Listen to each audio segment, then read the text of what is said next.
এ রাফি, ওমর ওমর, কোনো ব্যবস্থা হলো? পরে বলবো পরে বলো। উনি হলেন রাফি উদ্দিন, তার সাথে মনে হয় সেদিন তোমার পার্টিতে দেখা হয়েছে। তবে কথা হয়নি। কেমন আছো? ও, রাফি এখানে একটা প্রস্তাব নিয়ে এসেছে। আমাদের এখন অন্যরকম চিন্তা করতে হবে। আমি তো এখন সে ব্যবস্থাই করছি মিয়া, উত্তরে মাফিয়াদের জন্য আটকাতে পারি। এই ঘটনার পর থেকে আমার এই চেয়ারে বসে থাকা আর কোনো উপায় নেই। এখানে বসে কিছু করার চেষ্টা করছি। এখন একটু চুপ করো দুজনই। ওমর, তুমি আমাকে কনস্ট্রাকশন কাজের জন্য সাহায্য করবে। এই জন্য আমি তোমাকে বড় মাপে টাকা দেব। ঠিক আছে, তোমার জন্য আমি কি করতে পারি? আমার একটা জায়গা খুব পছন্দ হয়েছে, কিন্তু ওটা ডেলিভারি জায়গা। তারা সেটা ছাড়ছে না। তারা জায়গাটাকে আটকে ধরে রেখেছে। তাদের কর্মীদের মধ্যে বিদ্রোহ লাগিয়ে দেবে।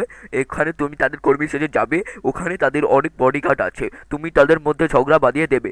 এখানে যাওয়ার আগে ওদের কর্মী সেজে দেবে এবং তাদের মধ্যে মারামারি বাঁধিয়ে দেবে। চিন্তার কিছুই নেই। এরপর শুধু ওরা তাদের